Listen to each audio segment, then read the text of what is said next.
Agora Deus também pode fazer aparecer alguma coisa que não existe. Então, são milagres de Deus, operações maravilhosas de Deus. Então ali, Elias chega, pede àquela mulher para trazer água para ele. A coisa mais importante naquela região toda, devido à grande seca que existia, era a água, a coisa mais preciosa. E Elias pede para aquela mulher água. Mas veio então a viúva e dá a Elias o bem mais precioso que havia em toda a região, água. E agora Elias vai pedir àquela mulher outro bem preciosíssimo naquela região.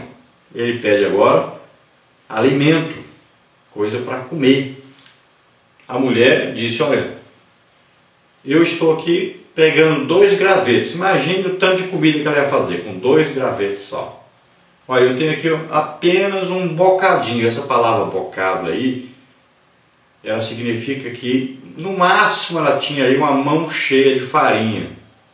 Então ela diz: olha, eu tenho aqui um bocadinho de farinha e eu vou fazer aqui um bolo para mim, para meu filho, e depois nós vamos morrer, porque não tem mais o que comer. Então Elias diz para ela: olha, faz para mim um bolo pequeno primeiro. Então vamos fazer aí tamanho de uma empadinha. Faz um bolinho para mim e traz, depois você faz o seu e do seu filho. Veja bem, já não tinha nem para ela direito. Ela ia fazer para ela e para o filho. Agora chega outra pessoa. Veja só que aquela mulher tinha uma bondade tremenda nela.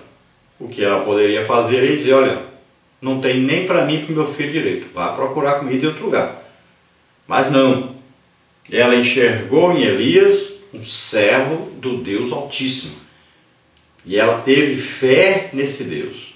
Ela teve ali uma esperança de que aquele homem de Deus poderia solucionar o seu problema. Hoje está difícil achar tanto a fé dessa mulher como esse homem de Deus que pode resolver muitas vezes os problemas das pessoas, intercedendo junto a Deus por essas pessoas. Então está difícil de achar, tanto um como o outro. Então veja bem que a mulher acredita que a solução de Deus vai chegar. Então ela vai e faz um bolo pequeno para Elias. E agora Elias diz: vá fazer para você e para o seu filho. Então ela vai fazer. Quando ela chega que vai fazer, o tanto de farinha que tinha antes estava lá de novo, mesmo tanto. Então ela olha e fala: mas como? Eu usei um pouco de farinha para fazer o bolo para o Elias. Como é que agora tem o mesmo tanto da farinha? Então ela fez o bolo para ela e para o filho dela. Depois o que aconteceu? Quando ela foi procurar para fazer de novo um bolo para Elias, para ela e para o filho, a farinha estava o mesmo tanto de novo. E veja bem que também existia ali o azeite que precisava misturar com a farinha para fazer esse bolo. Tanto um como o outro estavam novamente o mesmo tanto. Toda vez que ela ia fazer o bolo, estava o mesmo tanto ali. Então ela tinha um pouquinho só de azeite e tinha farinha.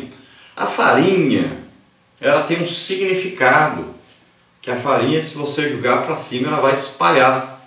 É o significado do Evangelho, que é aí dado para muitas pessoas. É como a rede que atinge a muitas pessoas. Então o Evangelho deve ser espalhado por toda parte. E o azeite tem aí o significado do Espírito Santo.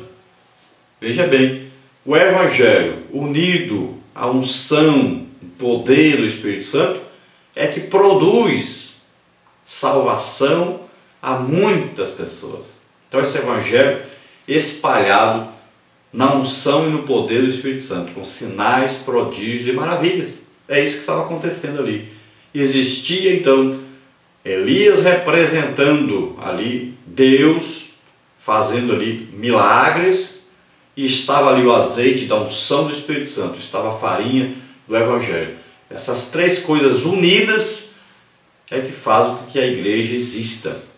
Precisa de um homem de Deus, um homem que acredita no poder de Deus, na operação de Deus, que acredita que Deus pode fazer tremendas coisas para salvar as almas. Então existia ali alguém agora para falar de Deus, para agir, que acreditava no poder de Deus, e existia ali uma pessoa sedenta, uma pessoa necessitada de ver a presença de Deus, de sentir a presença de Deus e crer nesse Deus, e abraçar a fé nesse Deus.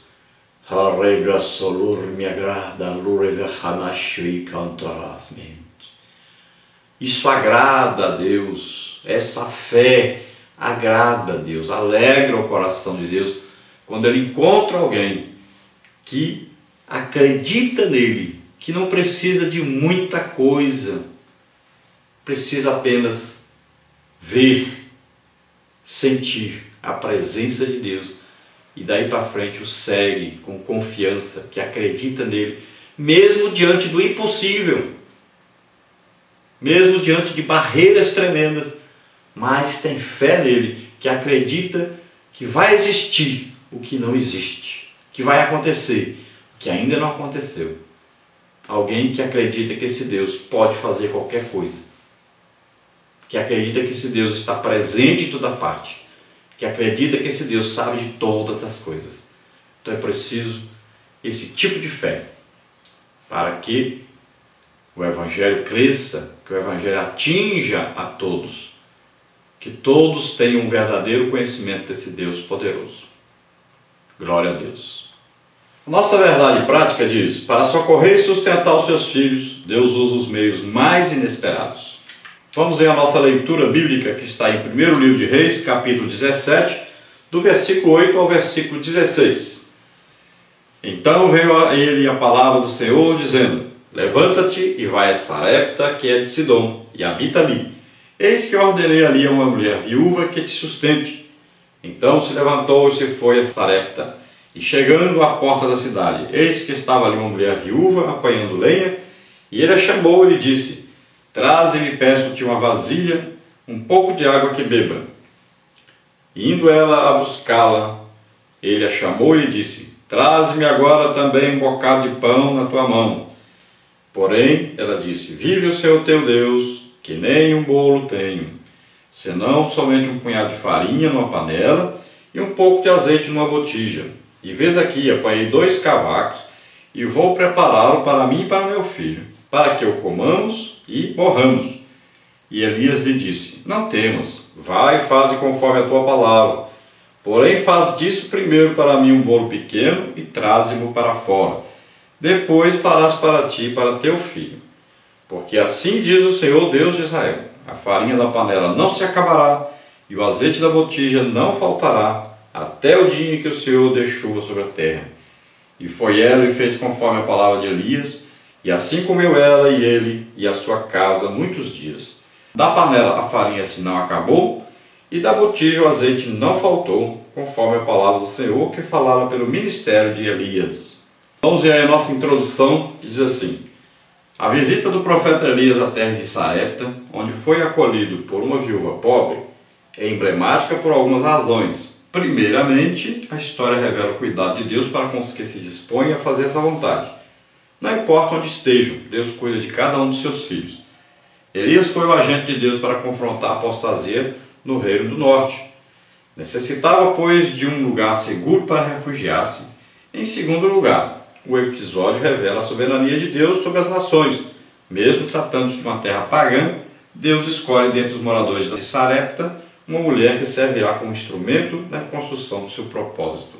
Então nós temos aqui a provisão de Deus para o profeta Elias. Deus cuida daqueles que trabalham para ele. Deus não está prometendo riqueza, mas está prometendo que vai ter o que comer, vai ter o que vestir, vai ter onde ficar, onde morar. Então, existe aí uma provisão de Deus para aqueles que o servem. Também, Deus está mostrando que Deus não é Deus só de Israel, Mas Deus é Deus de todas as pessoas. Não importa em que nação a pessoa esteja. Não importa a raça, a cor, a etnia. Não importa. Importa um coração aberto para Deus, para receber Deus. Então, Deus envia Elias a uma mulher fora da sua nação, uma estrangeira, assim como Deus cuidou de várias outras viúvas e de várias outras estrangeiras, que nós vamos ver daqui a pouco. Então Deus está à procura de um coração aberto para Ele. Nós vamos ver nessa lição aí as seguintes partes. Na primeira parte, um profeta em terra estrangeira. Na parte 2, nós temos aí uma estrangeira no plano de Deus. Na parte 3, nós temos aí o poder da palavra de Deus. E na parte número 4, nós temos aí o poder da oração. Então, na primeira parte, um profeta em terra estrangeira. Tópico 1, a fonte de Querite. Logo após profetizar uma grande seca sobre o reinado de Acabe, Elias recebeu a orientação divina. Vai-te daqui e vira-te para o oriente e esconde-te junto ao ribeiro de Querite, que está diante do Jordão. 1 de Reis 17:3. Elias havia se tornado uma persona não grata no reinado de Acabe. E devido a esse fato, precisava sair de cena por um tempo. Então, devido a Elias ter ido ao rei Acabe e comunicado a ele que haveria 3 anos e meio, ou seja, ele diz que haveria um período de seca, então ele passou a ser um inimigo para Acabe. Acabe agora reconhecia em Elias um mensageiro de Deus contrário ao seu governo, ao seu Deus. E Jezabel viu ali em Elias uma ameaça à sua religião. Então, alguém que sobrou da matança dos profetas de Deus, alguém que sobrou e alguém que tinha um poder diferente daqueles que ela matou, que ela perseguiu, alguém que tinha uma representatividade maior. Então, eles agora enxergavam Elias como inimigo do seu governo e do seu país. Então eles procurariam matá-lo agora. Deus então retira Elias dali, não só porque ele estaria agora ameaçado de morte, como também Elias precisava ficar no local para não sofrer o que aquele povo sofreria com aquela grande seca que aconteceria ali. Então Deus envia Elias para o ribeiro de Querite, e ali Deus o alimentaria através dos corvos e ele teria água para beber. Seguindo a orientação divina, ele refugia-se primeiramente próximo à fonte de Querite. Era um lugar de sombra e água fresca, mas não representava o ponto final de sua jornada. Ele não poderia fixar-se naquele local porque ali não havia uma fonte permanente, mas uma provisão em tempos de crise. 1 de Reis 17:7. Quem faz de Querite seu ponto final terá problemas porque certamente secará.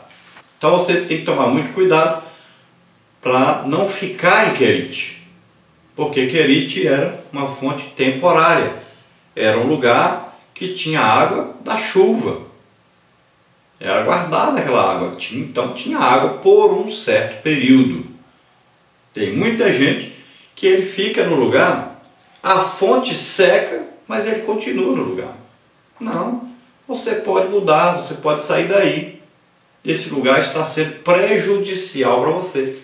Não tem mais aí condição de você estar vivendo nesse lugar.